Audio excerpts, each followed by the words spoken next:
Apocalypse Now n'est pas un film sur le Vietnam. C'est le Vietnam. Nous étions dans la jungle. Nous étions trop nombreux. Nous avions trop d'argent, trop de matériel. Et petit à petit, nous sommes devenus fous.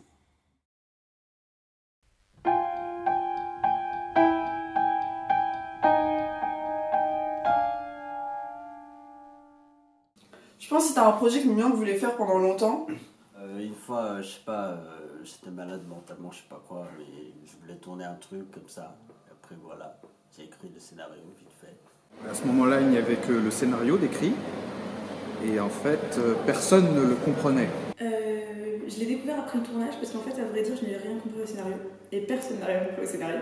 Par exemple, même si j'ai expliqué 1000 fois à mon chef opérateur, et il m'a dit qu'il a tout compris, mais au final, c'était pas vrai. Les gens me demandent c'est quoi le scénario, donc du coup je leur dis oui, c'est le scénario, c'est ça, c'est telle chose, je leur donne mon interprétation, Myung me dit qu'il l'a validé, et donc du coup là on y va, et ensuite Myung me dit mais c'est pas du tout ça.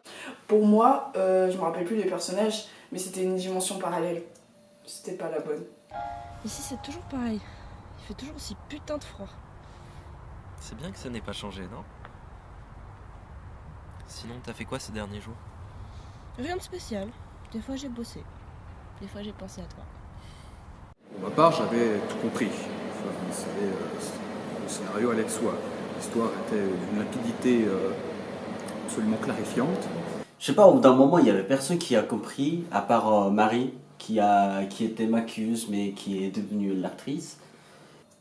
Il y a des rumeurs qui disent que Marie savait la bonne version. La personne qui devait jouer le rôle de Lucie a abandonné au dernier moment en entendant les horaires de tournage. Donc je suis passée de maquilleuse à acteur principal. J'ai lu le script la veille et...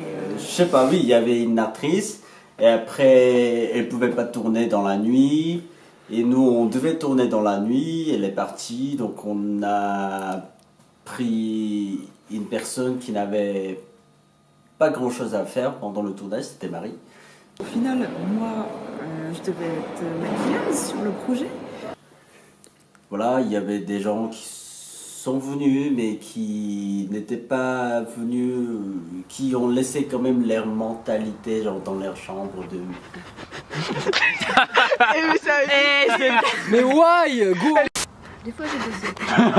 Putain, mais fermez vos gueules! C'est bien que ça n'ait pas changé, non? Putain, mais ta mère! Ah oui, il y avait aussi toi qui rigolait pour rien. Enfin, mais vraiment pour rien. C'est quoi?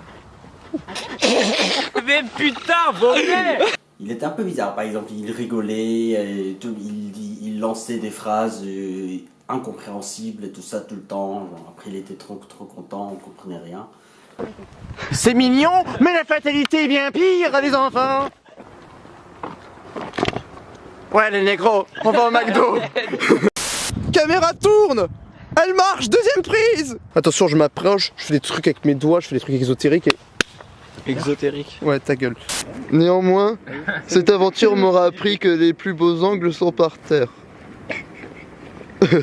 Moi je dis qu'au bout d'un moment on peut pas me reprocher d'être trop haut quand on me donne pas d'ordre quoi. Je veux dire, le mec m'a laissé faire ce que je voulais, j'ai fait ce que je voulais, voilà. Alors je sais pas si c'était Giorgio, Myung, Chris ou... non, je sais pas si c'était le froid. Je tirais le plus vers le bas. J'ai envie de dire qu'on se maintenait tous un peu la tête hors de l'eau parce que la seule chose qui nous permettait de survivre, c'était de rigoler en fait. C'est mieux vaut en rire qu'en pleurer quoi. Je pense que c'était le mot d'ordre du tournage. Petite expérience scientifique. Qu'est-ce qui casse avant, la glace ou le verre? Dis-lui bien, toi.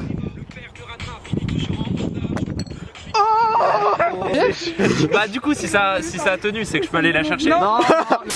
Scène 8, gros plan. Ouais, prise 1. Prise 1. Action.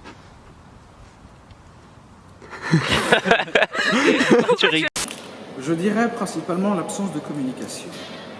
Il y avait comme une espèce de flou, mais pas artistique. Franchement, j'ai entendu parler du projet, je me suis dit, mais ouais, genre, ça me ferait carrément pas kiffer de travailler là-dessus. Moi, je sais que je suis assez carré dans mes projets, j'aime bien que tout aille droit. Et là, le truc, c'est que j'entendais que c'était le bordel, quoi. Genre, du début à la fin, il y avait que de la merde tout le temps. J'ai eu aussi le privilège de voir les rushs qui avaient été tournés. Des jours où je n'étais pas là, et donc j'ai pu voir l'étendue du cataclysme. La direction de Mili était inexistante. C'était le néant. Un contrat m'interdit de parler mal du réalisateur, alors je ne pourrais pas en dire plus. Voilà, je ne pourrais pas répondre à cette question. Il y avait une perte de contrôle sur le plateau, le réalisateur n'était plus là, il dirigeait les arbres, mais il dirigeait pas son équipe, c'est... Une catastrophe constante. Coupe! Ok, je mets juste l'écharpe. J'ai dit à moi, mais Je sais pas, ça... Myung Nyang, je fais quoi là? Nyang, On il fait commence quoi à où? L'apocalypse, pour ainsi dire. Et moi, en gros, c'est ça. Il y a des gens qui venaient dans le projet, qui partaient. Enfin, moi, ça m'a saoulé et je voulais vraiment partir parce que c'était la catastrophe. Mais à mon avis, tous les tournages sont maudits un peu quand même, tous les premiers courts-métrages. Par exemple, on avait un gars qui est un peu long et qui est un peu blanc-blanc. Il s'appelle comment déjà? Ah oui, il s'appelle Antoine Bars. Et lui, comment dire, a.k.a. Les Baguettes. Genre lui, comment dire... lui aussi, il a réalisé son court-métrage, son premier court-métrage. Genre, il s'appelle comment dire le truc? Éternellement, c'est ça? Ah oui, le truc des chétans là. Éternellement, il a réalisé, il est tellement fier, tu vois, genre, oh ouais, c'est un chef-d'œuvre, c'est magnifique et tout, tu vois. Ah bah là, c'est la maturité, vraiment, j'ai envie de dire, c'est le film de l'épanouissement et de l'émotion, du talent surtout, et je sais pas, c'est tout, je pense, mais ça suffit. Mais moi j'étais en mode, quand il était là, quand je regardais ce film, j'étais en mode, oh oui c'est bien, c'est trop cool et tout, tu vois, et après, quand il est parti, j'étais en mode, oh putain, c'est la honte, tu vois. D'accord. Voilà, allez le voir. Et en fait, petit à petit, le tournage s'est dégradé, on a eu les problèmes de son, à votre avis, à cause de qui? L'ingénieur son, je sais plus c'était qui, mais il faisait du mauvais travail. Ouais, je peux parler de Selim. Tu vois, c'était le seul mec bien du groupe, c'était le mec, tu vois, il était à fond dans son métier, mais il le faisait mal, quoi. Ça c'était un... Ça m'a dérangé. Le soir où j'ai été présent, je l'ai vu plus faire le con qu'autre chose.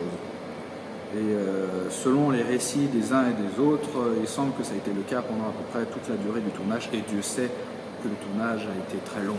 Il était là avec sa perche, mais sa perche, elle captait rien, quoi. Ça tourne. Jean F. Oh putain, merde. Peu de pile. Sérieusement? Si t'as pas ta mixé tout bout de la perche, ça sert à rien. Et quand il est genre... il est en train de se reposer genre avec sa tête imbécile, tu vois, en regardant une télé merdique de la France, et genre il boit une bière, et après derrière de lui, moi je serais là, tu vois, avec un marteau, et je vais lui dire bonjour, bonsoir, et il va rien comprendre. La poupe du bateau, l'arrière, c'était Selim. La poupe est toujours plus lourde que l'avant. C'est vraiment lui qui a concentré toute la déliquescence de la fabrication de ce film, qui aurait dû être au mieux semi-professionnel, mais qui là n'est même pas digne d'être qualifié d'amateur. Et puis après, il y avait aussi Christopher qui connaissait pas son texte. Bah lui, on peut, si on doit parler de lui, on peut faire, je sais pas comment dire, en un seul mot, on peut faire genre son sourire problématique. Il y avait des moments avec, des moments sans, Christopher. Disons, il était un peu imbu de lui-même. Enfin, c'est ce genre de diva, de starlet, donc je pense pas que vous allez réussir à avoir une interview de lui, mais bon, vous pouvez toujours essayer. Mais on va pas lui en vouloir. Tu vois, moi je dirais que ce serait la figure de proue, tu sais, la petite sirène à l'avant des bateaux. Bah ce serait Chris. Il y avait Marie qui avait du mal à jouer avec Christopher. Chris, il a l'émotivité d'une cuillère à café. Donc forcément, c'est compliqué. Non, c'était dur pour nous deux parce qu'il avait froid. histoires à faire frémir. Je me souviens bien du fait que j'enlevais mon manteau pour les prises et dès qu'elles étaient finies, je le remettais parce qu'il faisait vraiment froid. Et après, genre, on avait un script. Elle était en mode genre, oh, moi je travaille trop bien. Oh. En fait, je trouve que dans un tournage, il y a plusieurs catégories. Et moi, j'étais en bas de l'échelle. Du coup, ils me respectaient pas trop et ils me faisaient faire d'autres travails en même temps. Et après, quand il y a quelque chose qui va pas, elle est en mode oh mais oh je t'ai dit, hein, c'est pas sérieux du tout, t'as pas une bonne organisation, nanana. Mais quand elle fait une erreur, oh c'est pas grave, ça arrive, tu vois. J'ai fait mon travail bien, selon moi. Après, elle a écrit des choses, genre sur les feuilles de Chetan. C'était un peu petit là, et avec son écriture incompréhensible, là, elle a écrit des choses comme ça, en râlant sur le froid. Il fait tellement froid, je viens de l'Afrique, comment on fait, putain, tu vois. Et il a perdu toutes mes feuilles en fait. Il a servi à rien mon travail. Sarah, c'était un cadeau de sauvetage, elle s'est barrée dès qu'elle pouvait. Je voulais que ça se finisse. L'étendue de la catastrophe. Je sais pas comment dire, le tournage c'était un peu maudit, après c'était difficile, et les gens, oui, après je comprends parce que ce sont des enfants qui ont 18 ans, 19 ans, ils vivent avec ses parents et tout ça, donc ils sont un peu faibles par rapport au froid et tout ça, mais ça je comprends. Et franchement, ce tournage m'a traumatisée. Pour vous dire, aujourd'hui, je suis phobique du froid, mais vraiment phobique. C'est-à-dire que je monte les radiateurs au maximum chez moi, je peux pas sortir dehors quand il fait trop froid, je me couvre de multiples manteaux et tout ça, parce que je suis tombée dans les pommes pendant le tournage tellement que j'avais froid, et tout le monde se moquait de moi. Enfin, je veux dire, je sais pas si t'as dû avoir des vidéos de leur jeu, mais j'étais assise dans le froid, en fait, sur un banc, en train d'être tombée dans les pommes, et personne n'est venu m'aider. Lina, c'était une baleine. Tu sais pourquoi? Non. Elle était sous l'eau, quoi. C'était fini. C'était... Oui, effectivement, je suis content de ne pas avoir été tout du long sur cette expérience. Ouais, on tournait au bord d'un lac gelé et en fait on avait le lac et derrière on avait le métro, le RER qui passait. Entre le lac qui propage le froid, sur lesquels vivent des petites créatures très bruyantes qu'on appelle des boules d'eau, qui font... C'est pas où la sortie? C'est pas là.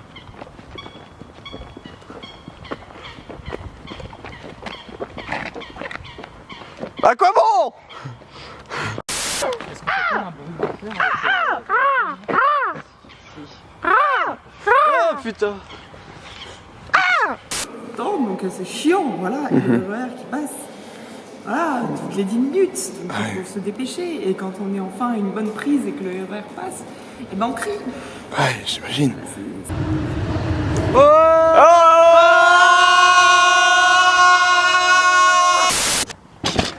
Il y a quand même quelque chose qui a vraiment... qui a changé la donne au niveau du tournage, qui a fait qu'il est passé de vraiment chaotique à une petite lueur d'espoir. Et en fait, ça, c'était l'arrivée d'Antoine. Hein. Oui, je pense qu'on peut le dire, l'arrivée d'Antoine, ça a beaucoup changé, quoi. Parce qu'en fait, il est arrivé, tout d'un coup, il nous a, vous voyez, comme illuminé de sa grandeur, quoi. Ah comme t'as dit, je les ai aidés, heureusement que j'étais là. Parce que moi j'ai l'habitude des bons tournages, là par exemple vous avez mon dernier film, et donc du coup moi, dès que je suis sur un tournage, je suis présent. J'ai pas vraiment compris, du coup j'ai suivi quand même parce qu'il avait plus de charisme que Myang. Je veux dire, les gens me remarquent parce que je suis bon. J'adore l'eau. On a connu une difficulté. Après le montage, j'étais un peu ailleurs aussi. Donc j'étais sur le lit de chez Giorgio. Ça puait un peu, mais ça m'a pas dérangé. J'ai pu voir le réalisateur, Monsieur Lee, derrière le monteur, a donné ses directives tel un dictateur coréen. Et voilà, je lui laissais tomber, genre, fais ta vie, je sais pas, fais comme tu veux, après voilà. On a passé le mois d'avril ensemble, quoi. On s'est rapprochés comme des frères. J'ai appris des valeurs telles que l'amitié, la fraternité, la liberté, égalité, tout ça. Je regrette de ne pas être resté jusqu'à la fin.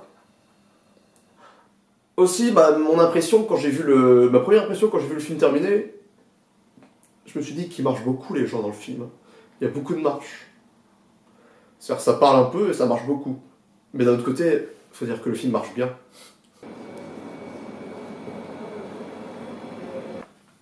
Après, voilà, c'était pas du tout la même chose que je voulais faire.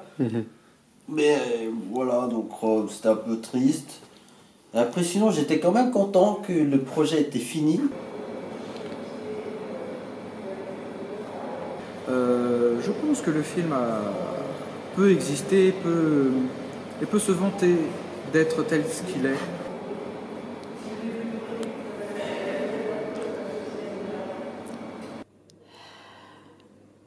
Comme je vous le disais tout à l'heure, un contrat m'empêche de... Je pensais qu'il était très bon. Et après, dans un second temps, j'ai pensé heureusement que j'étais là. Honnêtement, Oui. c'est de la merde. Je dirais que si c'était à refaire, je jetterais des moufles.